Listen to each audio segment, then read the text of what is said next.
নমস্কাৰ বন্ধু বান্ধৱীসকল আপোনালোকক পুনৰবাৰ স্বাগতম জনাইছো পিপি ছাৰ ক্লাছৰ অন্য এটি ভিডিঅ'লৈ আজিৰ এই ভিডিঅ'টোত আমি এনভাইৰনমেণ্ট অফ আসামৰ কেইটামান গুৰুত্বপূৰ্ণ প্ৰশ্ন আলোচনা কৰিব গৈ আছো যে কিটা প্ৰশ্ন আগন্তুক ডিএলএড বা এডিআৰই পৰীক্ষাৰ কাৰণে অতি গুৰুত্বপূৰ্ণ পিছে দেৰি নকৰি আজি এই ভিডিঅ'টো আৰম্ভণি কৰি দিও আৰু এই ভিডিঅ'ৰ পিডিএফটো যদি আপুনি সম্পূৰ্ণ বিনামূলীয়া লাভ কৰিব বিচাৰে তেতিয়াহ'লে ভিডিঅ'টো শেষলৈ চাই থাকক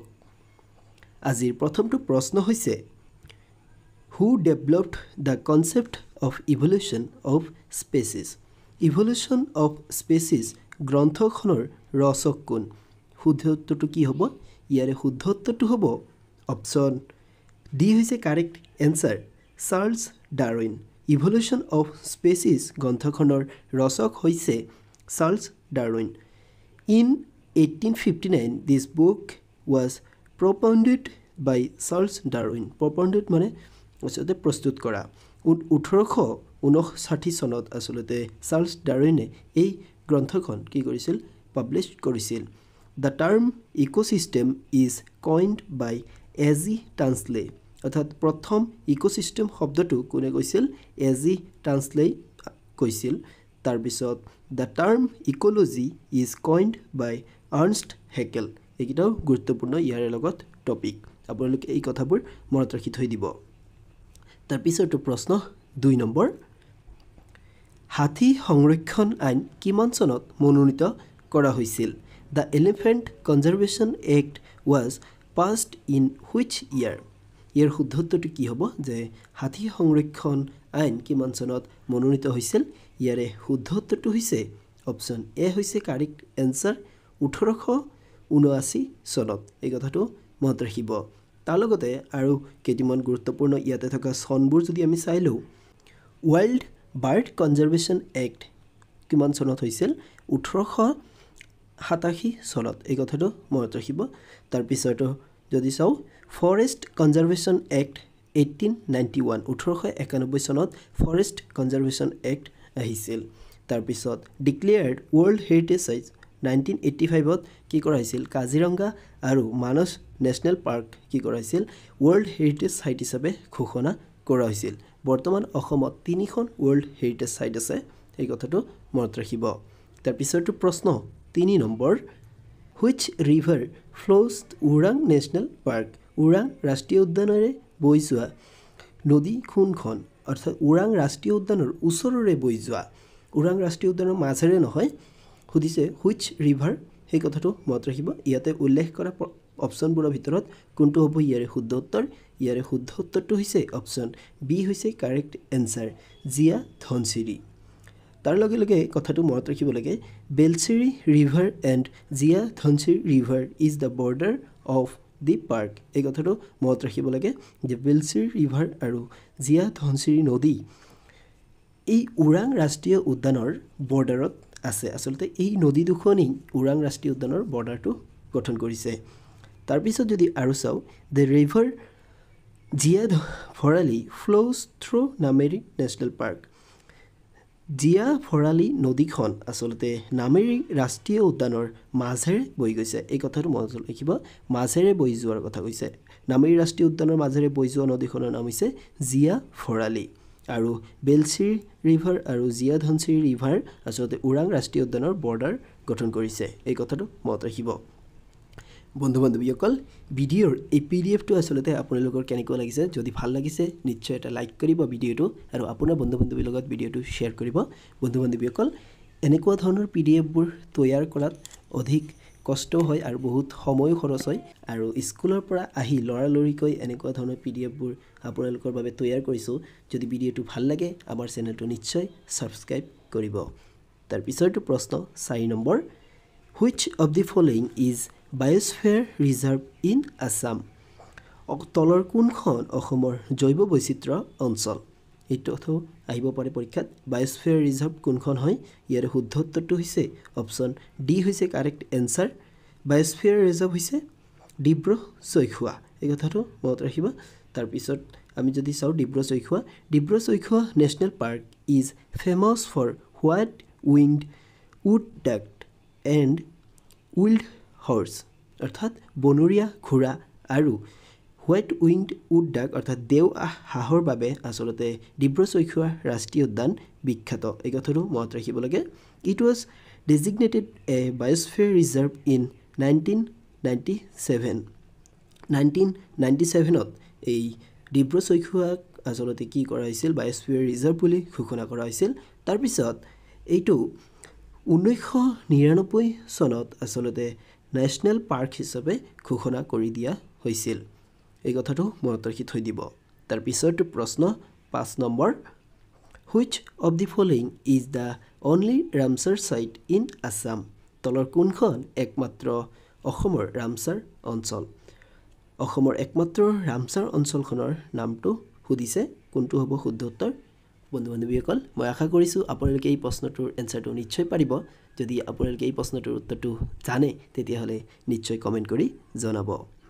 বন্ধু-বান্ধৱীসকল পৰীক্ষাত ভাল ফলাফল লাভ কৰিবৰ কাৰণে আপোনালোকক ম্যাথমেটিক্সে বহুত সহায় কৰে সেইকাৰণে ম্যাথমেটিক্স জনাটো বহুত দৰকাৰ আৰু ম্যাথমেটিক্স জনাতকৈ ম্যাথমেটিক্স প্ৰেক্টিছ কৰাটো আসলতে বহুতেই প্ৰয়োজনীয় মই আপোনালোকৰ কাৰণে লৈ আহিছো এটি ম্যাথমেটিক্সৰ মক টেষ্ট য'ত নেকি 100টা কুৱেশ্যন আছে ইংৰাজী আৰু অসমীয়া দুইটা মাধ্যমতেই উপলব্ধ আৰু ইয়াতে 100টা প্ৰশ্নৰে উত্তৰসমূহ ডিটেইলছত কৰি দি আছে যদি আপোনালোকে এই পিডিএফটো ল'ব বিচাৰে তেতিয়াহ'লে মাত্ৰ আপোনালোকে 29 টকা মূল্যৰে এই পিডিএফটো গ্ৰহণ কৰিব পাৰিব যিহেতু এই পিডিএফটো তৈয়াৰ কৰাত অধিক খৰচ হৈছে তাৰ বিনিময়তে মই আপোনালোকৰ ফালৰ পৰা কিবা অলপ বিচাৰিছো যদি আপোনালোকে ল'ব বিচাৰে তেতিয়াহ'লে ইয়াতে থকা নম্বৰটোত আপোনালোকে হোৱাটছএপত এটি মেছেজ কৰিব বন্ধু-বান্ধৱীসকল তাৰ লগতে আৰু এটা কথা আপোনালোকক জনাইছো যে মই যে আপোনালোকৰ বাবে ইমান কষ্ট কৰি এই ভিডিঅ'বোৰ আপোনালোকৰ কাৰণে যে লৈ আহিছো তাৰ বিনিময়ত মই কিন্তু ইউটিউবৰ ফালৰ পৰা এক পইচাও পোৱা নাই লাহে লাহে মোৰ চেনেল ডাঙৰ হ'ব তেতিয়াহে আসলতে মই আগুৱাই যাব পাৰিম আৰু আপোনালোকে নিশ্চয় সহায় কৰি থাকিব আৰু যদি আপোনালোকে আমাৰ এই চেনেলটো সাবস্ক্ৰাইব কৰি লোৱা নাই তেতিয়াহ'লে আমাৰ এই চেনেলটো নিশ্চয় সাবস্ক্ৰাইব কৰিব যদি আপোনালোকে এই পিডিএফটো লয় তেতিয়াহ'লে আপোনালোকৰ নিজৰেই উপকাৰী হ'ব বহুতেই আসলতে মোক মেছেজ কৰি জনাইছে আসলতে এই পিডিএফটো জৰিয়তে তেওঁলোকে বহুত উপকৃত হৈছে আৰু তেওঁলোকৰ এই পিডিএফটো বহুত ভাল লাগিছে আৰু যদি এই পিডিএফটো লয় তেতিয়া আপোনালোকেও নিশ্চয় উপকৃত হ'ব আৰু মোৰো অলপ সহায় হৈ যাব তাৰ পিছৰটো প্ৰশ্ন 6 number How many tiger reserve are there in Assam? অসমত কিমানখন বাঘ প্ৰকল্প আছে সুধিছে অসমত কিমানখন টাইগাৰ ৰিজাৰ্ভ আছে ইয়াৰ শুদ্ধ উত্তৰটো হ'ব অপচন বি হৈছে কাৰেক্ট এনসাৰ 4 অৰ্থাৎ অসমত 4খন বাঘ প্ৰকল্প আছে তাৰ লগে লগে জানি ৰাখিব লাগে বায়োস্ফিয়াৰ ৰিজাৰ্ভ আছে কিমানখন 2খন আৰু লগতে এলিফেন্ট ৰিজাৰ্ভ আছে 5খন আৰু ওয়াৰ্ল্ড হেৰিটেজ সাইট অলপগতে মই কৈছিলো কিমানখন আছে 3খন ওয়াৰ্ল্ড হেৰিটেজ সাইট আছে এই কথাটো মনত ৰাখিব 3খন কি আছিল এটা হৈছে কাজিৰঙা ৰাষ্ট্ৰীয় উদ্যান 2 নম্বৰটো হৈছে মানস ৰাষ্ট্ৰীয় উদ্যান আৰু 3 নম্বৰটো হৈছে আমাৰ কেদিনমান আগতে ঘোষণা কৰা চৰাইদেউ মৈদাম মনত ৰাখিব তাৰ পিছৰটো প্ৰশ্ন 7 নম্বৰ অসমৰ কিমান শতাংশ অঞ্চল অৰণ্যই আগুৰি আছে What is the percentage of area covered by forest in Assam অসমৰ কিমান শতাংশ আসলতে অৰণ্যই আগুৰি আছে সুধিছে ইয়াৰে শুদ্ধ উত্তৰটো হ'ব অপচন ডি হৈছে কাৰেক্ট এনসাৰ 34.21% আসলতে অৰণ্যই আগুৰি আছে এই কথাটো মনত ৰাখিব তাৰ পিছৰটো প্ৰশ্ন 8 নম্বৰ পূৰ্বোত্তৰৰ এমাজন বুলি কাক জনা যায় এটো এটা ইম্পৰ্টেন্ট প্ৰশ্ন বহুতবাৰ পৰীক্ষাত আহিছে আপোনালোকে নিশ্চয় এই প্ৰশ্নটো পাৰিব Which forest is known as the Amazon of the East এটোৰ শুদ্ধ উত্তৰটো হ'ব অপচন সি হৈছে কাৰেক্ট এনসাৰ দিহিং পাটকাই পূৰ্বোত্তৰৰ এমাজন বা এমাজন অফ দি ইষ্ট বুলি জনা যায় এই কথাটো মনত ৰাখিব লাগে তাৰ লগতে আৰু কিছুমান গুৰুত্বপূৰ্ণ কথা Dihing Patkai is the only rain forest in Assam এই কথাটো মনত ৰাখিব লাগে দিহিং পাটকাই অসমৰ একমাত্ৰ ৰেইন ফৰেষ্ট আৰু Sonbeel is the largest wetland in Assam এই কথাটো মনত ৰাখিব লাগে সোনবিল হৈছে অসমৰ একেবাৰে ডাঙৰ বৃহৎ জলাশয় মনত ৰাখিব তাৰ পিছৰটো প্ৰশ্ন 9 নম্বৰ ভাৰতৰ জলমানৱ বুলি কাক জনা যায় হু was known as waterman of India এটোৰ শুদ্ধ উত্তৰটো কি হ'ব who is known as waterman of India ভাৰতৰ জলমানৱ বুলি ৰাজেন্দ্ৰ সিংহক জনা যায় এই কথাটো মনত ৰাখিব